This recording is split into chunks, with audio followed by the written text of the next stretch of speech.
I met Fabian almost exactly 2 years ago at the weirdest possible moment. I was grabbing some groceries at Trader Joe's when I heard this store manager absolutely laying into some guy about parking in the wrong spot or something. The manager was being such a jerk about it, all red-faced and pointing, making a scene in front of everyone. The guy, Fabian, just stood there looking mortified. IDK what came over me TBH. But I stepped in and said something like the parking signs were confusing and maybe we could all just take a breath. The manager glared at me but backed off. Fabian looked so relieved, and as we both checked out, he asked if he could buy me coffee as a thank you. We clicked immediately. He was charming, tall, with this crooked smile that did things to my heart. He listened when I talked, or at least seemed to, remembered little details, and texted me good morning every single day. By our third date, I was already falling hard. My parents, especially my dad, were always super supportive of me. They'd helped me get an apartment after college while I was finding myself career-wise. Dad also helped with my car payments and some other bills. I always felt a little guilty about it, but they insisted they wanted to help while I got on my feet. Fabian moved in with me about 8 months into our relationship. It seemed fast, but his roommate situation had fallen apart, and it just made sense.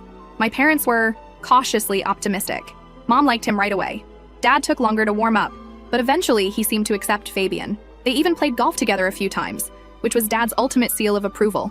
Everything seemed perfect, until it wasn't. About 6 months ago, Fabian's parents started coming around more often. They lived about an hour away and would drop by for dinner or Sunday brunch. His mom, Lydia, was always complimenting my apartment or my cooking or whatever. His dad, Arthur, was quieter but polite enough. They were fine, I guess. But something about them always felt off, like they were performing, rather than just being themselves. During one of these visits, Lydia got teary-eyed looking around my living room and said something like, "You have such a warm atmosphere here. It's been so long since we felt like a family." Arthur nodded along, adding that their Fabian is just golden and they hope we stay together a long time. It felt weirdly intense, but I smiled and thanked them. Looking back, there were signs I missed. Little comments Fabian would make about my dad's generosity or jokes about how he'd hit the jackpot with me. The way he'd text his parents right after we got anything new for the apartment. How he never seemed to be actively looking for better work opportunities despite constantly talking about his big plans. I started noticing patterns. Whenever we were around my parents and the topic of money or careers came up, Fabian would go quiet or change the subject. If my dad mentioned his business, Fabian would suddenly become super interested, asking detailed questions. When we were alone later, he'd make these little digs about my dad being old money or set in his ways. One night when we were scrolling through Instagram together, he saw a photo of his ex and muttered something about how she had the looks, but not the stability. When I asked what he meant, he just kissed my forehead and said I was the whole package. I remember feeling weird about it. I started paying more attention. I noticed he'd be on his phone a lot, smiling at texts, but would put it face down if I walked near. Once I glimpsed him messaging someone about how things were looking up financially. When I asked, he said it was just his buddy talking about a new job. I wanted to believe him. 3 times. 3 times. I overheard snippets of phone conversations with his mom where he said things like, "It's comfortable," or "I'm just holding on for now." Each time he'd see me and immediately switch topics, talking loudly about weekend plans or what to have for dinner. After the 3rd time, I started recording random conversations when he was on the phone. I know that sounds crazy invasive, but something felt so off, and I needed to know if I was being paranoid or if my instincts were right. Mostly, I caught nothing. Just normal conversations about sports or plans with friends. Then came that dinner at his parents' house. They invited us over for this fancy meal. Steaks, salads, wine, the works. Lydia kept touching my arm and telling me how happy they were that Fabian had found someone so supportive. Arthur asked questions about my dad's business, which felt weird since they'd met several times already. After dinner, I offered to cut the pie Lydia had baked. I went to the kitchen, leaving my phone on the dining room table, but before I left, I started the voice memo recording. I just needed to know. The kitchen and dining room were separated by a half wall, so I could hear them, but they couldn't see me. I stood there slicing the pie when I heard Fabian laugh. That same laugh he does when he's trying to impress someone. His voice got lower, but I could still hear every word. She's convenient. Her dad's money keeps me comfortable while I figure things out. My hands froze on the knife. I might have stopped breathing for a second. He went on. "I'll stick around long enough to squeeze what I can out of her. Then I'll find someone worth showing off." I heard Arthur snort, like he was amused. Then Lydia's voice, quieter but clear. "Just don't get her pregnant." Fabian again. "God, no. Can you imagine being tied to her family forever? Her dad is an arrogant old goat. If it wasn't for the money, I wouldn't even say hello to him." I stood there, holding the knife, my whole body just burning. I wanted to scream or throw something or walk out and never come back, but instead I just kept cutting the pie. Slice by slice, perfect triangles. I don't even remember thinking about it. I just did it. I walked back into the dining room, plates in hand, and smiled. I set the pie down, served each of them a slice, and sat in my chair. Fabian put his arm around me and kissed my cheek. I didn't flinch. I just smiled and asked Lydia about her garden. The rest of the evening is a blur. I remember laughing at their jokes, helping clean up, and kissing Fabian in the car on the way home. I remember grabbing my phone from the table before we left. I remember opening the door to our apartment, the apartment my parents were paying for, and watching him kick off his shoes and flop on the couch like everything was normal. Because for him, it was. I didn't confront him that night, or the next day, or the day after that. I just watched him. Watched how he'd check my dad's social media accounts when he thought I wasn't looking. Noticed how he'd suggest we visit my parents when our fridge was getting empty. Saw how he'd mention his student loans when my dad was around. A week passed. I barely slept. I kept replaying the recording, thinking maybe I'd misheard or misunderstood. But no, his words were crystal clear. She's convenient. Her dad's money keeps me comfortable. I'll find someone worth showing off. I stopped eating much. Stopped talking unless I needed to. I'd lock myself in the bathroom and just sit on the floor, trying to figure out what to do. Fabian noticed something was off but seemed annoyed rather than concerned. He kept asking if I was on my period or just being dramatic. It was Mom who finally broke through. She stopped by unexpectedly one afternoon when Fabian was out with friends, took one look at me and sat me down at the kitchen table. "What's going on with you and Fabian? Is he behaving normally?" she asked, her eyes searching mine. I wasn't crying. I was past crying. I just felt empty. "Do you want to hear it?" I asked. "Yes," she said. "Of course. Just don't interrupt, okay?" I pulled out my phone, opened the voice memo app, and hit play. We sat in silence as Fabian's voice filled the kitchen. "She's convenient. Her dad's money keeps me comfortable." Mom's face went completely still. By the time the recording reached arrogant old goat, she was trembling. When it ended, she didn't speak for what felt like forever. Then she stood up, walked to the hallway, and grabbed her coat. "Don't let him come back here tonight," she said. "Where are you going?" I asked. "To your father. Wait here." I sat alone in the kitchen after she left, and my phone buzzed with a text from Fabian. "Grabbing drinks with the guys, back late. Don't wait up." I didn't respond. Instead, I opened my laptop and started making a list. First update. OMG. Thank you all SM for the supportive comments on my last post. Wasn't expecting this to blow up like it did. Some of you asked for updates, so here's what happened after my parents showed up. I've never seen my dad that quiet before. He's usually the type to fill silences, telling dad jokes, asking questions, making small talk. But when he walked through my door that night, he just nodded at me. Mom was right behind him, her hand on his back like she was steadying him. Mom told him I had something he needed to hear. I felt my stomach twist as I pulled out my phone again. Part of me wanted to chicken out, to say never mind and pretend everything was fine, because playing that recording meant things would change forever. But I hit play anyway. Watching my dad listen to Fabian's voice was, I don't even know how to describe it. At first, his face didn't change at all.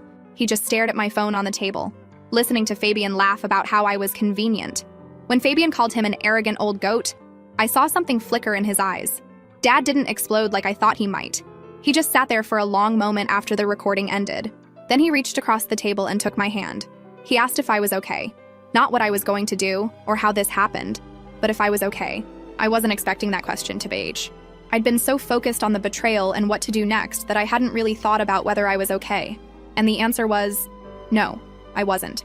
I started crying then, really crying for the first time since I'd heard the recording. Dad squeezed my hand and just let me cry. Mom made tea, which is her solution to everything. When I finally calmed down, Dad asked when the recording was from. I told him it had been a week. He nodded like that made sense. Then he asked where Fabian was now. I checked my phone. 3 more texts from him. Getting another round. Mike says hi. Don't wait up, babe. So normal. So oblivious.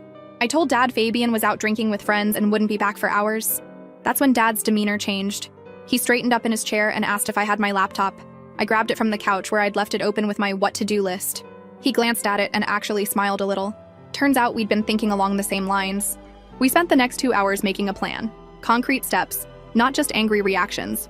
Dad was methodical, making his own list in the Notes app on his phone. It was weird.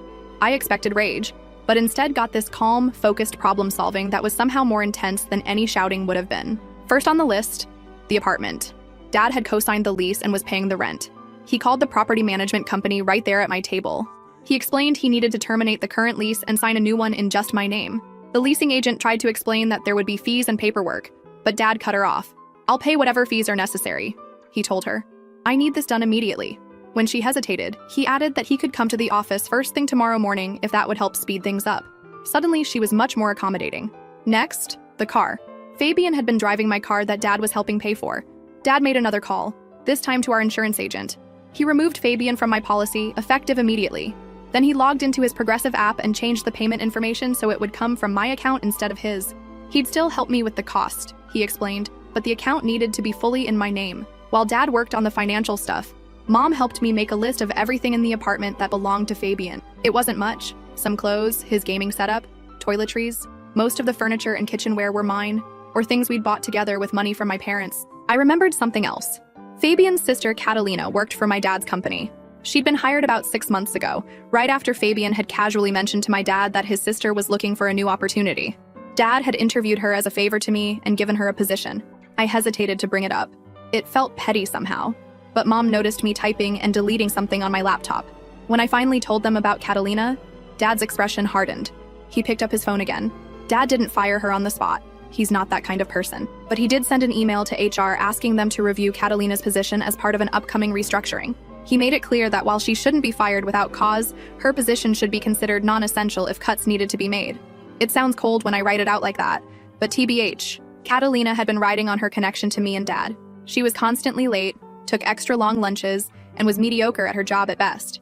The only reason she hadn't been put on a performance plan already was because of Fabian. Around midnight, we moved on to the last item, the confrontation. Dad wanted to call Fabian's parents right then, but Mom suggested we wait until morning. I agreed. I was exhausted, and we all needed to be clear-headed for that conversation. Dad reluctantly agreed, but insisted on staying the night. Mom went home to get them overnight bags while Dad helped me change the locks. Thankfully, our building has those electronic keypad locks, so all we had to do was reset the code through the apartment's app. I felt a weight lift as we deleted Fabian's access. I slept on the couch that night, giving my parents the bedroom. I didn't want to sleep in the bed Fabian and I had shared. Around 3 a.m., my phone started blowing up with texts. Dark code isn't working. Eleanor, WTF. Are you serious right now? Let me in, it's fucking freezing. Eleanor, answer your phone. I put my phone on silent and turned it face down on the coffee table. For the first time in a week, I slept deeply. In the morning, Dad made pancakes like it was just another Saturday. We ate at the kitchen table, checking our phones and making small talk about the weather. It felt surreal, like we were play acting at normalcy. Fabian had finally stopped texting around 5 a.m. My guess was he crashed at a friend's place. Around 10, Dad said it was time to call Fabian's parents. I felt my stomach clench again. Mom squeezed my shoulder and reminded me that I hadn't done anything wrong. I wasn't the one who needed to feel ashamed. Dad set up his phone for a FaceTime call. After 3 rings, Lydia's face appeared on screen. She looked confused at first, then forced a bright smile when she recognized us. I could see Arthur in the background, reading a newspaper. Lydia's hello was cheerful until she saw our expressions. She called Arthur over, her smile faltering. He joined her on screen, frowning slightly. Dad didn't waste time with pleasantries. He simply asked if they wanted to hear something interesting, then played the recording. Watching their faces change as they listened to their own voices was something else. Lydia's hand flew to her mouth. Arthur's frown deepened. Neither of them looked surprised by what Fabian was saying, only that they had been caught saying it. When the recording ended, Lydia immediately started making excuses. It was just talk, she insisted. Fabian didn't mean any of it. They were just joking around. Arthur tried to look stern and disappointed, like he was also hearing this for the first time. Dad let them ramble for about 30 seconds before he cut them off. He laid out exactly what was happening. Fabian was being removed from the apartment lease. His access to my car was revoked. All financial support was ending immediately. Catalina's position at the company was under review. Lydia's face crumpled. She turned to me all teary-eyed, begging me to reconsider. Didn't I know how much Fabian loved me? Weren't we planning a future together? Everyone says things they don't mean sometimes. I just stared back at her.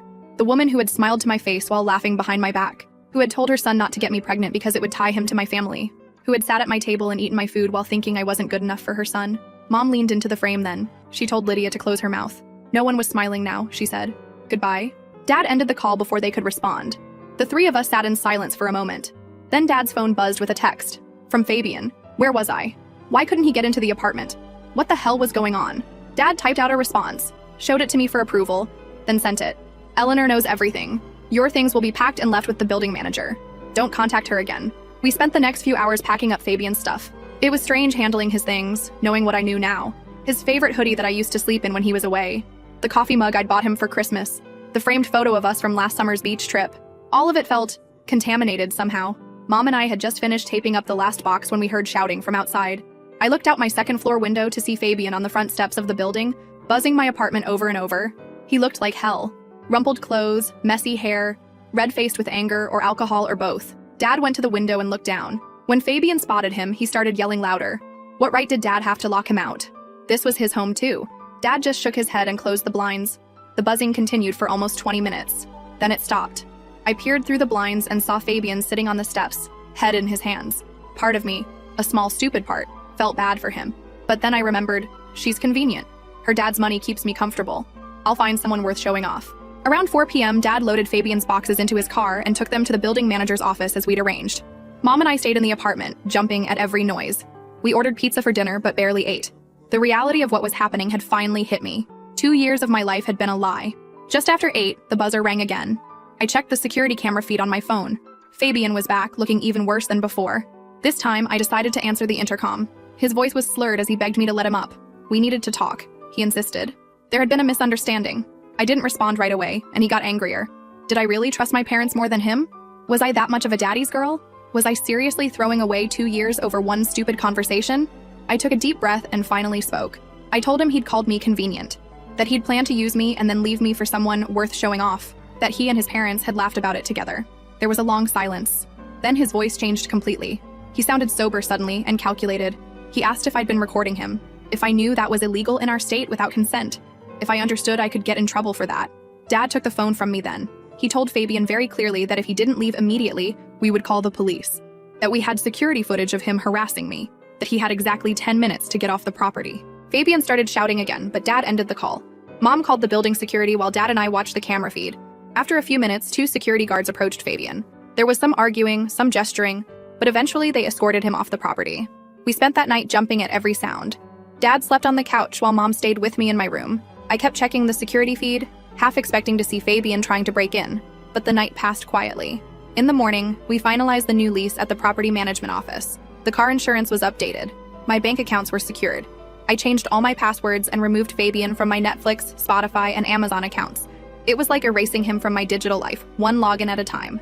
The property manager confirmed that Fabian had picked up his boxes. The security team had been notified not to allow him into the building without my explicit permission. My parents helped me rearrange the furniture, as if changing the layout could somehow erase the memory of him in that space. They stayed one more night and then had to get back to their own lives. Mom hugged me for a long time at the door. Dad looked like he wanted to say something profound, but in the end, just kissed my forehead and told me to call them anytime, day or night. And then I was alone, really alone for the first time in almost 2 years. The apartment felt too big, too quiet. I wandered from room to room, touching things, trying to reclaim my space. I ordered takeout and ate it on the floor of the living room because sitting at the kitchen table felt too normal, too much like before. My phone buzzed around midnight, a text from a number I didn't recognize. "This isn't over. You've made a huge mistake." I knew it was Fabian. I didn't respond, just blocked the number and turned off my phone. I lay awake until dawn, listening for footsteps that never came. Last update. Okay, so it's been exactly 2 weeks since everything blew up, and honestly, I'm exhausted. The constant texts from unknown numbers, the voicemails, the Instagram messages from fake accounts. It's like dealing with a ghost that refuses to leave. I woke up this morning to 17 missed calls from different numbers between 2 a.m. and 6 a.m. I've blocked so many numbers at this point that my block list is longer than my contact list. Fabian clearly keeps using those temporary number apps or borrowing phones from friends. At first, I listened to the voicemails thinking maybe he'd apologize in a way that felt genuine, but they just kept getting worse. The first few were what you'd expect. He was sorry, he didn't mean it, he was just trying to impress his parents, blah blah blah. Then they started getting angry. How could I do this to him? Did I know how much this was hurting him? By day 4, they turned manipulative. Remember that time I took care of you when you had the flu? Remember our trip to the beach? Now they bounce between threatening and pathetically sad. Yesterday's gem. I've ruined his life. His sister lost her job because of me. His parents are disappointed in him, and he's practically homeless. Then not 20 minutes later, he misses me so much. He can't sleep. He just wants to talk. What's weirder is that I still catch myself almost responding. Like my thumb hovers over the keyboard and I have to physically put my phone down. 2 years is a long time, you know? There are moments when I miss the person I thought he was before I knew the truth. But then I play the recording again. Her dad's money keeps me comfortable. I'll find someone worth showing off. Just don't get her pregnant. My friend Julia came over yesterday. She's been checking on me every couple days, which I appreciate more than I can say. We were scrolling through TikTok on my couch when my phone buzzed with a text from another unknown number. I ignored it, but she asked what was going on. I hadn't told any of our mutual friends the full story yet. I just said Fabian and I broke up and it was messy. But sitting there with Julia, I decided to just show her the recording. I watched her face change as she listened. Confusion, then shock, then this cold anger I'd never seen on her before. When it finished, she was quiet for a long time. Then she told me something that made my stomach drop.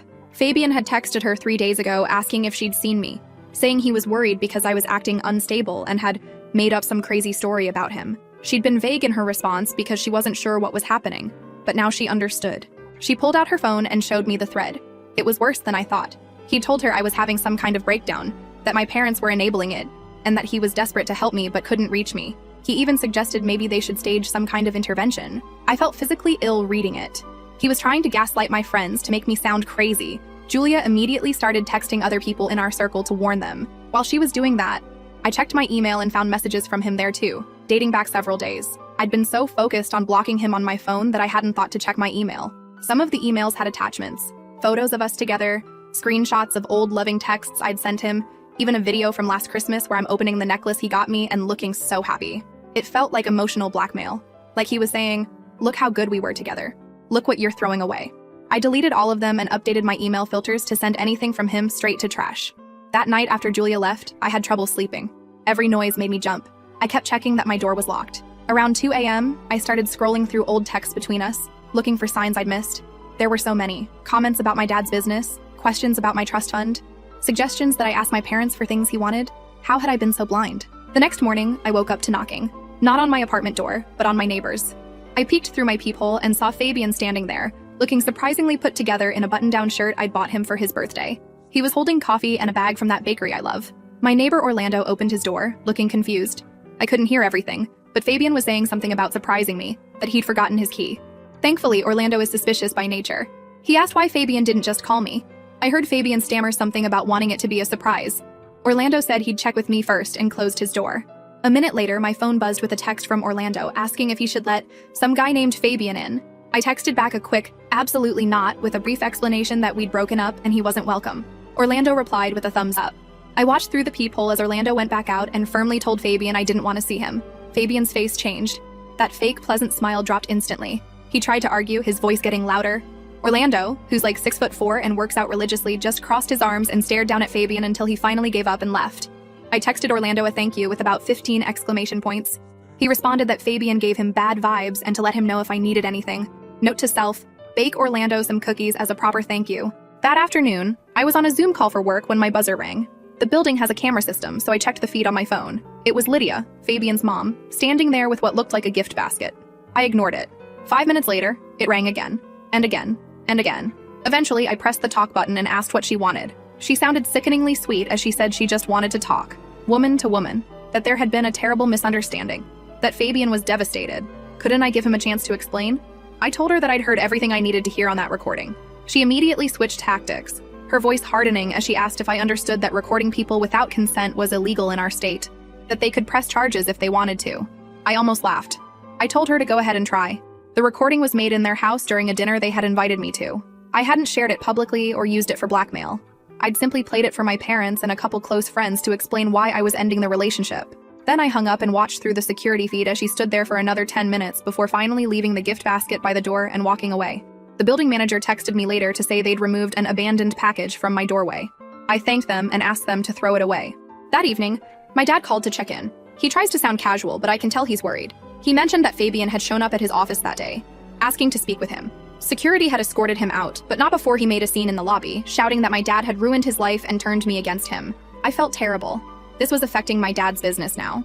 But he assured me it wasn't a big deal, that security had handled it, and that I shouldn't worry. Still, I could hear the tension in his voice. This was escalating in ways none of us had expected. The next day, Saturday, I decided to get out of the apartment. I'd been basically hiding inside for days, and I needed fresh air. I went to this little coffee shop about 3 blocks away, found a corner table, and just sat with my book, trying to feel normal for an hour. I was halfway through my latte when I got that feeling. You know the one? Where you just know someone's watching you? I looked up and saw Catalina, Fabian's sister, standing by the counter staring at me. Our eyes met, and for a second I thought she might come over and make a scene. Instead, she just gave me this cold look and walked out. I stayed another 15 minutes, but my hands were shaking so badly I couldn't focus on my book. When I finally left, I took a different route home, constantly looking over my shoulder. It felt ridiculous, like I was the wronged party here, but I still felt like I was the one who had to hide. When I got back to my apartment, my mom was waiting in the lobby. She'd brought groceries and dinner, saying she just wanted to check on me in person. We spent the evening watching Netflix and not talking about Fabian, which was exactly what I needed. She stayed over, sleeping on the couch. Around midnight, my phone started blowing up again. More unknown numbers. More texts varying between apologetic and angry. I silenced it and tried to sleep. In the morning, Mom and I were having coffee when someone started pounding on my door. Not knocking, pounding, like they were trying to break it down. I checked the peephole and saw Fabian, looking disheveled and angry. He was shouting my name, demanding I open the door, saying he knew I was in there. My mom immediately called building security while I stood frozen, watching him through the peephole. He started kicking the door, each thud making me jump. I found my voice and told him to leave, that security was on the way. He laughed, actually laughed, and said he just wanted to talk, that if I'd just listened to him for 5 minutes, he could explain everything. I asked what there was to explain. Did he deny saying those things? There was a pause, then more pounding. He wasn't denying it. He was just angry he'd been caught. Security arrived a few minutes later, 2 guys who looked like they'd rather be anywhere else. I could hear them telling Fabian he needed to leave. There was some scuffling in the hallway, raised voices.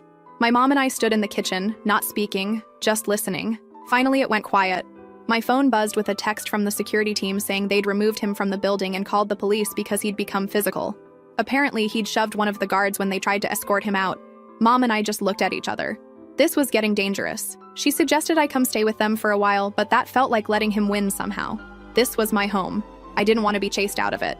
Instead, I finally did what I should have done days ago. I filed for a restraining order. The process was surprisingly straightforward. I had the recording, security footage of multiple incidents, text messages, emails, and witnesses. Mom stayed another night, and Dad came over the next day to install one of those Ring doorbell cameras as extra security. They were worried, and honestly, so was I. This wasn't the Fabian I thought I knew. Or maybe it was, and I just hadn't seen it before. 4 days passed quietly. No texts, no calls, no unexpected visitors. I started to relax a little, to feel like maybe it was over. I went to work, stopped at the grocery store on the way home. Normal, everyday things. I even went to dinner with Julia and some other friends, though I was careful not to post anything on social media about where we were going. Then yesterday, I came home to find a manila envelope that had been slipped under my door. No name, no address, just a blank envelope. Inside was a handwritten letter from Fabian, 12 pages long, detailing everything he claimed to love about me, every memory he cherished, every plan he'd had for our future. The last page was different. The handwriting got messier, more aggressive. He wrote that if he couldn't have me, he'd make sure no one would want me, that he had videos of me that would be embarrassing if they got out, that he knew things about my dad's business that could cause problems. I felt sick reading it. There were no compromising videos, we'd never made any, but the threat itself was violating.